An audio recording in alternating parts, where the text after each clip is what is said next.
Programa do dia 22/9, terça-feira. Graça e paz da parte de Deus, nosso Pai, e da do Senhor Jesus Cristo. Que maravilha, que privilégio estar com você mais uma vez, diante da palavra de Deus e podendo celebrar a bondade do Senhor. Olha só que texto eu tenho para compartilhar com você. Gênesis capítulo 1, versículo 1. No princípio, criou Deus os céus e a terra era sem forma e vazia, e havia trevas sobre a face do abismo, e o Espírito de Deus se movia sobre a face das águas. E disse Deus: haja luz, e houve luz. Quero compartilhar com você desta preciosa palavra, mas antes pedir a você que se inscreva no canal, ative o sininho para receber as nossas notificações. Daqui a poucos dias o nosso aplicativo já vai estar à sua disposição para você acessar. Enfim, então essa coisa vai se engrossar mais ainda, esse relacionamento nosso vai estar mais estreitado, mais perto e com certeza muito bom.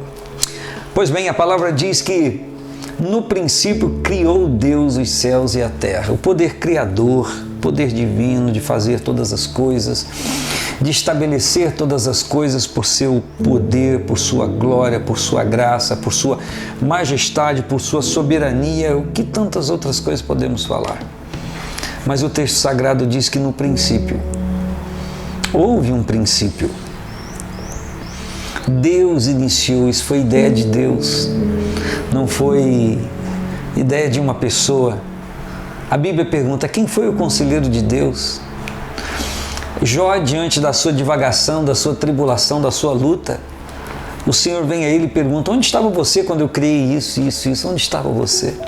Não existia nada no que diz respeito ao ser humano e o Senhor que fez o céu. No princípio criou Deus os céus e a terra.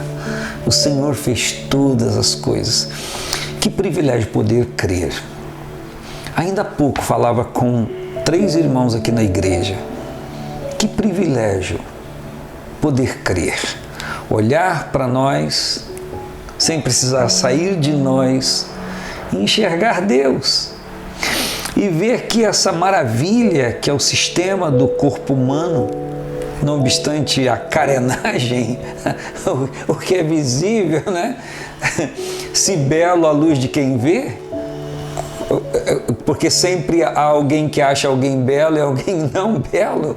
Então essa questão externa, estética é de quem está olhando, mas que coisa maravilhosa, hein? Mexer, pensar, raciocinar. Deus criou tudo. No princípio criou Deus os céus e a terra. E como é que era a terra? Sem forma e vazia. Sem forma e nada dentro, vazia, oca, sem nada. E havia trevas sobre a face do abismo. Havia trevas sobre a face do abismo. Abismo, a sua face, treva pura. Essa questão de existir trevas sobre a face do abismo é complicado, sabe por quê? Porque se há trevas sobre a face do abismo, significa que alguém pode cair nesse abismo sem enxergar. Espiritualmente falando, nós sabemos que muitas pessoas têm caído no abismo espiritual por conta de não conseguirem enxergar o Senhor. Quando Paulo escreve à igreja em Corinto, ele diz que o Deus desse século cegou o entendimento dos incrédulos para que não crescem na revelação do Evangelho de Jesus Cristo.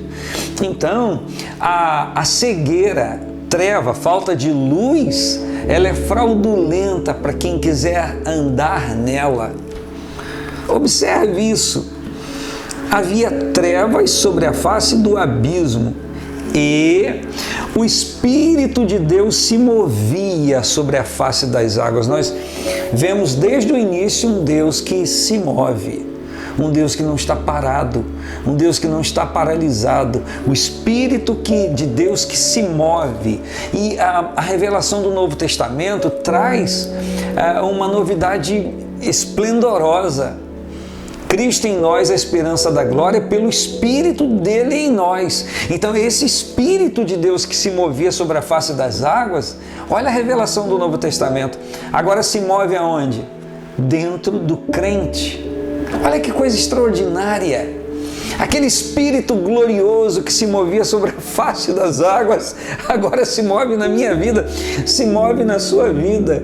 Que extraordinário e interessante que não há movimento de Deus sem propósito. Eu vou repetir, não há movimento de Deus, não há movimento divino sem haver um propósito, sem existir algo, um ideal em Deus. Então, se ele se move, a Bíblia diz que ele se move, que nós somos tabernáculos do Deus vivente, casa espiritual do Deus vivente, que ele habita em nós, significa que há um propósito. Há um propósito de Deus habitar em você. Se você compreende, não, mas como Deus habita em mim? Então abra teu coração, receba o testemunho de Cristo da sua obra e o Espírito Santo vai passar a habitar em você. Paulo escreve de uma forma muito clara aos Efésios quando ele fala do selo do Espírito, que é o momento em que recebemos a Cristo e o Espírito Santo passa a habitar a nossa vida. E a obra do Espírito Santo é tão maravilhosa que a palavra diz, a palavra garante que quando o Espírito viesse, ele convenceria o homem do pecado, da justiça e do juízo. Então, quando alguém aceita o testemunho de Cristo, já é o Espírito Santo agindo, é um movimento do Espírito Santo. Então, o movimento do Espírito Santo vem para a salvação, para a libertação, para a cura completa e para batizar no seu Espírito, a plenitude do Espírito de Deus na vida de uma pessoa. E a Bíblia então diz que o Espírito de Deus se movia sobre a face das águas. E disse Deus: haja luz, e houve luz. Por quê? Porque quando Deus declara, determina, tudo obedece à sua voz. Na manifestação máxima da glória divina na terra, que é a encarnação do Verbo eterno que recebeu o nome de Jesus, o Messias, ele cura enfermos, leprosos, gente com a carne já apodrecida. Ele restaura a vida de pessoas, ele levanta a gente que estava imobilizado, gente que estava sem movimento em pernas, cegos, surdos, mudos, e eles acham aquilo extraordinário. Ele multiplica pães, extraordinário. Mas um dia ouviram andando sobre as águas e ouviram ele dizer ao vento: cala-te, e ao mar: aquieta-te.